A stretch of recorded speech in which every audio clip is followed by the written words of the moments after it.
Welcome back to my channel. তো আজকে হচ্ছে সানডে, আজকে হচ্ছে 7 তারিখ, আর কদিন পরেই টুকলুর বার্থডে। তো আজকে থেকে টুকলুর বার্থডে প্রিপারেশন আমরা টুকটাক করে শুরু করছি, কারণ সোম মঙ্গল তো টাইম হবে না তন্ময়ের। সেই জন্য আজকে সানডেতে ছুটির দিনে আমরা অনেকটা রেডি করে রাখতে চাইছি। সকাল থেকে অনেক কিছু প্ল্যান ছিল, কিন্তু সব প্ল্যান ভেস্তে গেল, ঠিকঠাক টাইম মতো সব হলো না। তো প্ল্যান 2 চলছে এখন, যে বিকেলবেলা সব কিছু হবে। আর এখন ওরা অনেকটা টাইম হয়ে গেছে, অনেকক্ষণ পর থেকে আমি আমার ব্লগটাকে স্টার্ট করছি তোমাদের সাথে। আমার স্নান হয়ে গেছে, পুজো দেওয়া হয়ে গেছে, ঘরের পরিষ্কার করা হয়ে গেছে। এখন আমি রান্না করে যাচ্ছি, কারণ টুকলুর বার্থডের জন্য মাছটা আনা হয়েছে আজকেই। আর টাইম হবে না মাছ, আর আজকের জন্য মাংস আনা হয়েছে। তো সেগুলো এখন ধোবো, ধুয়ে রান্না বাড়া করবো। তো চলো আজকের ব্লগটা এখান থেকে তোমাদের সাথে শুরু করছি। আর এখন বাজে প্রায় 1টা। তো এখন থেকে তোমাদের সাথে ব্লগটা শুরু করছি। চলো দেখি আজকে সব ঠিকঠাক হয় কিনা। চলে এসেছি রান্নাঘরে, আর আমার দেখো মাছগুলো ধোয়া কমপ্লিট। এখানে আছে পমফ্রেট মাছ, কাতলা মাছ, আর এনেছে ভোলা মাছ।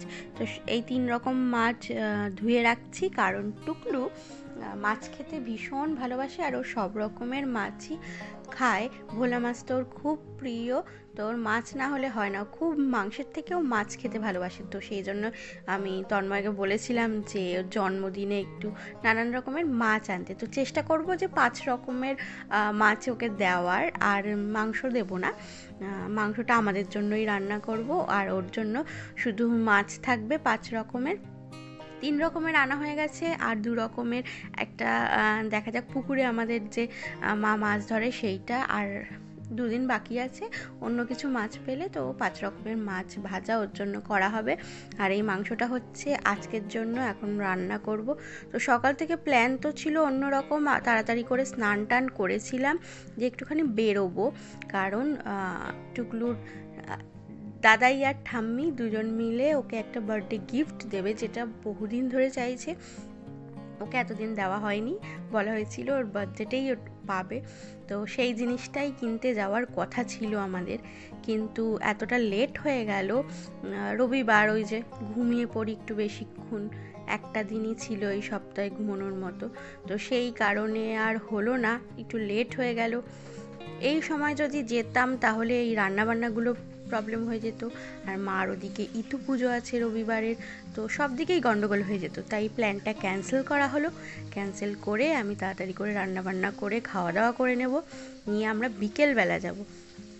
আর আজকে না আমার সকাল থেকে কেন জানি না ভীষণ ঘাড় পিঠ ব্যথা করছে, হয়তো শোয়ার জন্য বা ঠান্ডা লেগেছে তার জন্য, যার জন্য আমি বেশি না বিকেলের দিকে বেরোতেও চাইছি না। আমার এই প্রবলেমটা এই বছর দেখছি ভীষণ পরিমাণে হচ্ছে। তো ওই জন্য বিকেলে বেরোতে না চাওয়ায় আমি সকালেই যেতে চাইছিলাম। আরও অনেক কিছু কেনাকাটা রয়েছে ওর বার্থডের জন্য, বেলুন টেলুন সব আমরা আগে থেকে কিনে রাখবো, না হলে তো তন্ময় তো হচ্ছে না সন্ধে করে, কারণ ও অনেক লেট করে ফিরছে।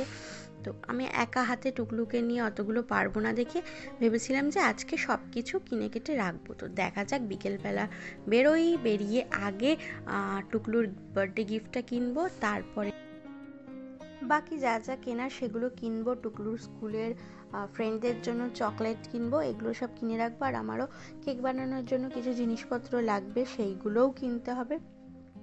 কতটা কি করতে পারি দেখা যাক, না হলে আবার কালকে বেরোতে হবে, তারপরের দিন আমাকে কেকও বানাতে হবে। তো আমি ভীষণ এক্সাইটেড হয়ে থাকি যে কোনো কারোর বার্থডে নিয়ে, আর সেখানে তো আমার নিজের ছেলের বার্থডে। তো তন্ময়ের বার্থডের আগেও আমি ভীষণ এক্সাইটেড থাকি, এমনকি নিজের বার্থডের আগেও, যে কিভাবে কি করব। আমার ভীষণ এই জিনিসগুলো ভাল লাগে, কিভাবে সাজাবো, কেকটা কেমন বানাবো, আমি অনেক দিন আগে থেকে প্ল্যান করে রাখি গিফট কী দেবো। তো এই বলতে বলতে তোমাদের সাথে কথা, রান্না করছি। আর এদিকে দেখো টুকলু আর তন্ময় গেছিলো আলু কাবলি আনতে, সেটাই এখন ওদের দিয়ে দিয়েছি। আমার জন্যও এনেছে, আমিও খাবো, আর টুকলুও খেয়েছে। টুকলুর জন্য ঝাল ছাড়া নিয়ে এসেছিলো। তো ও বলছিল যে আখের রস খাবে, কিন্তু আখের রস খায়ে এর আগের দিন ভীষণ ঠান্ডা লেগে গেছিলো, তো সেই জন্য ওকে আখের রসটা আর দিইনি, আলু কাবলিটাই দেওয়া হলো। আর এখানে যে আমার দেখা দেখি ইনিও ওনার গ্যাস নিয়ে চলে এসছে রান্না বান্না করতে, এখানে রসুন রান্না হচ্ছে।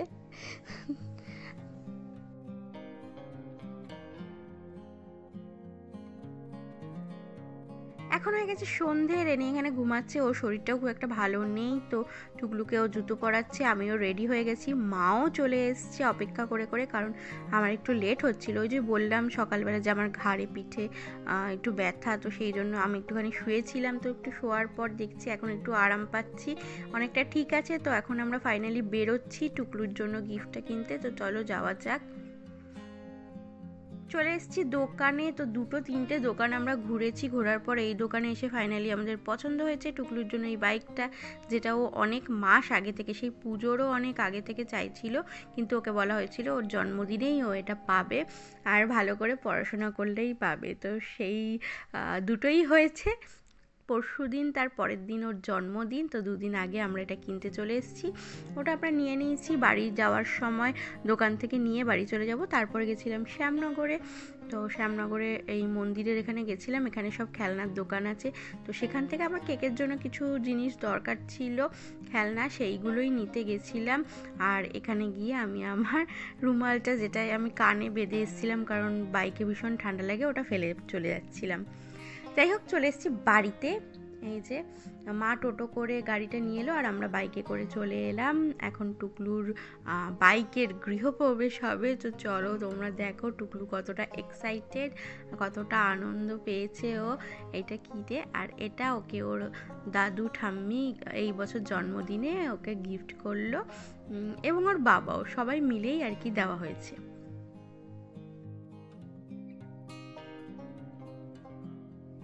ছেলে আমার বাইক পেয়ে এতই আনন্দিত, দেখো ও ওর বাবার সাথে সাথে ধরে ধরে বাইকটাকে ঘরে ঢোকাচ্ছে, আর এদিকে ওর ঠাম্মি দাদুকে ডাকছে যে আসো আসো বাইকটা দেখে যাও, আমার নতুন বাইক। ও ভীষণ আনন্দ পেয়েছে।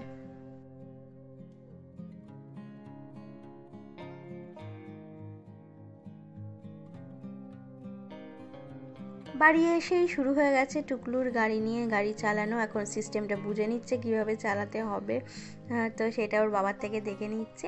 আর আমাদের বাদবাকি যা জিনিসপত্র আজকে কেনার ছিল, মোটামুটি অনেক কিছুই কেনা হয়ে গেছে, কয়েকটা জিনিস শুধু বাকি আছে, যার জন্য আবার কালকে বেরোতে হবে, কিছু করার নেই, দুদিন একটু বেরোতেই হবে আমাকে। আর বাইকটা কেমন হয়েছে বলো, আমার তো বেশ ভালো লাগছে, টুকলুরও খুব পছন্দ, আর ওর রেড কালারেরই মানে চাই বলেছিল, তো রেড কালারেরই নেওয়া হয়েছে। আর এই দেখো গোপালের জন্য এই সোয়েটার না, এটাকে পঞ্চু বলে, আর টুপিটা কিনেছি, আর সেটা এসেই গোপালকে পরিয়ে দিয়েছি, কেমন লাগছে দেখার জন্য। আর এই ব্লগটাকে আজকে এখানেই শেষ করব, তোমাদের সঙ্গে আবার আমার দেখা হবে আর একটা নতুন সুন্দর ব্লগে, ততদিন তোমরা সুস্থ থেকো, হ্যাপি থেকো, ভালো থেকো।